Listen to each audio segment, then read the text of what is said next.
अस्सलाम वालेकुम जी एंड प्यार भरी सत श्री अकाल आदाब। मैं हाँ तुहाडा होस्ट शाहिद शबीर बाबा जी और ਅਸੀਂ पहुंचे हुए हैं गुरुद्वारा श्री बेले पातशाही जन्म स्थान ननकाना साहिब अंदर।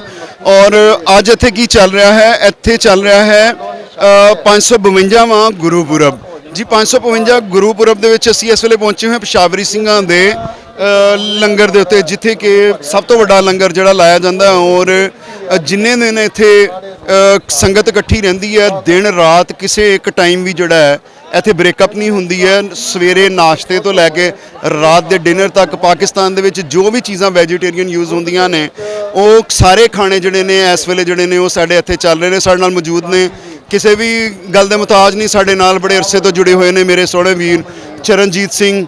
ਠੀਕ ਹੈ ਜੀ, ਪਸ਼ਾਵਰੀ ਸਿੰਘ ਤੋਂ ਤਾਂ ਗੱਲ ਕਰਦੇ ਹਾਂ ਉਹਨਾਂ ਨਾਲ। ਵਾਹਿਗੁਰੂ ਜੀ ਕਾ ਖਾਲਸਾ, ਵਾਹਿਗੁਰੂ ਜੀ ਕੀ ਫਤਿਹ। ਵੀਰ ਜੀ ਕਾ ਖਾਲਸਾ, ਵਾਹਿਗੁਰੂ ਜੀ ਕੀ ਫਤਿਹ। ਜਿਸ ਤਰ੍ਹਾਂ ਬਾਬਾ ਜੀ ਨੇ ਫਰਮਾਇਆ ਕਿ ਇੱਥੇ ਲੰਗਰ ਲੱਗਿਆ, ਹਰ ਤਰ੍ਹਾਂ ਦਾ ਲੰਗਰ ਲੱਗਿਆ। ਪਿਸ਼ਾਵਰੀ ਸਾਰੀ ਸੰਗਤ ਇਕਜੁੱਟ ਹੋ ਕੇ ਨਾ ਸੰਗਤਾਂ ਦੀ ਸੇਵਾ ਕਰ ਰਹੀ ਹੈ ਤੇ ਕਾਫੀ अरसे बाद कोरोना के महामारी तो बाद 2 साल बाद कोई रौनक लगी है ननकाना साहब में। लंगर में बहुत सी चीज़ें, जलेबी है, चाय है, चाय 2 किस्म की, पीकी मिट्टी, दाल प्रसादा, लंगर प्रसादे और मिठाइयाँ, बहुत सारी चीज़ें। लेकिन सबसे बड़ी बात यह है कि ये संगत खुश बहुत है। काफ़ी अरसे बाद रौनक लगी हो तो ननकाना साहब बहुत ही संगत आई हुई है, कनाडा से आई हुई है, इंडिया से आई हुई है, यूके से आई हुई है। हमारी सिख संगत सिंध की आई हुई है, उसके लिए स्पेशल एहतमाम किया हुआ है। हर तरह का लंगर यहाँ पे बन रहा है। ਵੀਰ ਜੀ ਇੱਕ ਤਾਂ ਕਰੋਨਾ ਦੀ ਮਹਾਮਾਰੀ ਕਰਕੇ ਸੰਗਤ ਜਿਹੜੀ ਸੀ ਉਹਨਾਂ ਨੂੰ ਪਤਾ ਹੀ ਨਹੀਂ ਸੀ ਹੈਗਾ ਕਿ ਵੀ ਰਸਤੇ ਖੁੱਲ ਗਏ ਨੇ। हाँ, रस्ते तो खुल गए यार, कोई इशू नहीं है। गवर्नमेंट वालों कोई इंस्ट्रक्शन है कि तुसी वैक्सीन लगा के आयो तो फेस मास्क वगैरह भी। लेकिन बहरहाल ताउन बड़ा है गवर्नमेंट का, तो कोई मसला नहीं होया इस तरह का। तो ਵੀਰ ਜੀ ਪਸ਼ਾਵਰੀ ਸਿੰਘ ਜਿਹੜਾ ਆਪਣਾ ਮਤਲਬ ਕਿ ਇੱਕ ਕਾਫੀ ਹੁਣ ਤਾਂ ਪਾਪੂਲਰ ਹੋ ਚੁੱਕੇ ਨੇ ਪਸ਼ਾਵਰੀ ਸਿੰਘਾਂ ਨੂੰ। ਪਹਿਲੇ ਤੇ ਆਪਣੀ ਸੰਗਤ ਅਮਰੀਕਾ ਤੋਂ ਵੀ ਆਈ ਹੋਈ ਹੈ, ਰਣਜੀਤ ਨਿਗਾਰਾ ਤੋਂ, ਤੇ ਉਹ ਵੀ ਜਲਦੀ ਵਿਜ਼ਿਟ ਕਰਨਗੇ ਔਰ ਗੁਰਦੁਆਰਾ ਭਾਈ ਜੋਗਾ ਸਿੰਘ ਦੇ ਮੁਤਲਕ ਬੇਸਿਕ ਜਿਹੜੀ ਹੈ ਇਨਫੋਰਮੇਸ਼ਨ ਉਹਨਾਂ ਨੇ ਇਕੱਠੀ ਕਰਨੀ ਹੈ। ਔਰ ਆਪਣੀ ਪੂਰੀ ਕੋਸ਼ਿਸ਼ ਹੈਗਾ ਗੁਰਦੁਆਰਾ ਭਾਈ ਜੋਗਾ ਸਿੰਘ ਨੂੰ ਢਾਟੇਰੀ ਕਰਕੇ ਨਹੀਂ ਬਲਕਿ ਇੱਥੇ ਹੀ ਰੀਸਟੋਰ ਕੀਤਾ ਜਾਏ। ਤੁਸੀਂ ਕੀ ਕਹੋਗੇ? बेहतरीन गल है, पहले भी गल हुई है तुहाडी थ्रू हुई है रणजीत नगारा जी दी, ਤੇ ਸੁਣਨ ਚ ਆ ਰਿਹਾ ਕਿ ਤੁਸੀਂ ਵੀ ਦੱਸਿਆ ਜਿਵੇਂ ਉਹ ਆ ਰਹੇ ਤੇ ਅੱਛੀ ਗੱਲ ਹੈ। ਇਹ ਪੁਰਾਣੀ ਇਤਿਹਾਸਿਕ ਇਮਾਰਤ ਹੈ। ਭਾਈ ਤੰਨਾ ਸਿੰਘ ਚਹਿਲ ਦੇ ਕਿਤਾਬ ਵਿੱਚ ਵੀ ਵੇਖ ਸਕਦੇ ਹੋ ਤੁਸੀਂ। ਇਹ ਇਮਾਰਤ ਜਦੋਂ ਬਣ ਰਹੀ ਹੈ 1936 ਵੇਲੇ, ਉਹ ਵੀ ਅਸੀਂ ਵੇਖੀ ਹੈ। ਤੇ ਹੁਣ ਅਗਰ ਇਹ ਆਪਣੇ ਤੌਰ ਤੇ ਜਿਹੜੇ ਪੁਰਾਣੀ ਇਹਦੀ ਕੰਸਟਰਕਸ਼ਨ ਹੈ ਉਹ ਬਹਾਲ ਹੋ ਜਾਵੇ ਨਾ, ਤੇ ਸਭ ਤੋਂ ਵਧੀਆ ਗੱਲ ਹੈ। ਸਾਨੂੰ ਇਹ ਤੋੜ ਮੋੜ ਵਗੈਰਾ ਇਹ ਨਈ ਬਿਲਡਿੰਗ ਤੋਂ ਅਸੀਂ ਬਚ ਜਾਵਾਂਗੇ।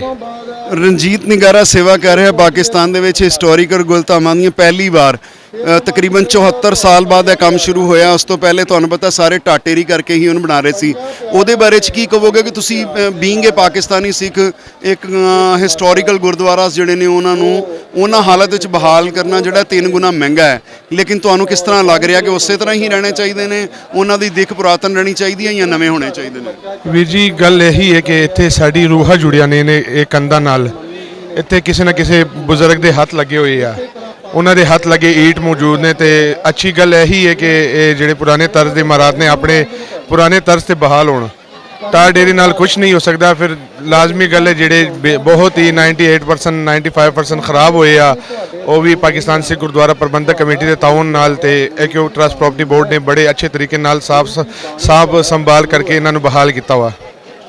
ਠੀਕ ਹੈ ਵੀਰ ਜੀ, ਤੇ ਅਸੀਂ ਜਲਦ ਪਹੁੰਚਾਂਗੇ ਪਸ਼ਾਵਰੀ ਸਿੰਘਾਂ ਕੋਲ ਪਿਸ਼ਾਵਰ ਵਿਖੇ ਔਰ ਨਾਲ ਰਣਜੀਤ ਨਿਗਾਰਾ ਦੀ ਟੀਮ ਉੱਥੇ ਵੀ ਪਹੁੰਚੇਗੀ ਔਰ ਹਰ ਚੀਜ਼ ਦਾ ਜਾਇਜ਼ਾ ਲਿਆ ਜਾਏਗਾ ਕਿ ਗੁਰੂ ਘਰ ਨੂੰ ਹੱਤਲ ਮਕਾਨ ਕੋਸ਼ਿਸ਼ ਹੈ ਸਾਡੀ 99% ਜਿਹੜੀ ਹੈ ਸਾਡੀ ਟੀਮ ਦੀ ਕੋਸ਼ਿਸ਼ ਇਹ ਹੋਣੀ ਹੈ ਕਿ ਗੁਰੂ ਘਰ ਨੂੰ ਉਸ ਦਿੱਖ ਵਿੱਚ ਉਸੇ ਬਿਲਡਿੰਗ ਨੂੰ ਰੀਸਟੋਰ ਕੀਤਾ ਜਾਏ। ਇਸ ਚੀਜ਼ ਨੂੰ ਹੀ ਐਕਸਪਰਟੀ ਕਿਹਾ ਜਾਂਦਾ ਹੈ, ਇਸ ਚੀਜ਼ ਨੂੰ ਹੀ ਕੰਮ ਕਰਨ ਵਾਲੇ ਕਿਹਾ ਜਾਂਦਾ ਹੈ ਕਿ ਉਸੇ ਆਰਕੀਟੈਕਚਰ ਨੂੰ ਉਸੇ ਸ਼ਕਲ ਦੇ ਵਿੱਚ ਉਸੇ ਦਿੱਖ ਦੇ ਵਿੱਚ ਦੁਬਾਰਾ ਜਿਹੜਾ ਨਾ ਉਹ ਰੀਸਟੋਰ ਕੀਤਾ ਜਾਏ। ਤੇ ਫਿਰ ਇੱਕ ਵਾਰੀ ਜਗਤ ਸੰਗਤ ਨੂੰ 550 ਸਾਲਾ ਗੁਰੂਪੁਰਬ ਦੀਆਂ ਲੱਖ ਲੱਖ ਵਧਾਈਆਂ ਔਰ ਜਲਦ ਤੁਹਾਨੂੰ ਮਿਲਾਂਗੇ ਪਸ਼ਾਵਰ ਵਿੱਚ ਭਾਈ ਜੋਗਾ ਸਿੰਘ ਗੁਰਦੁਆਰੇ ਤੇ। ਰੱਬ ਰਾਖਾ ਜੀ।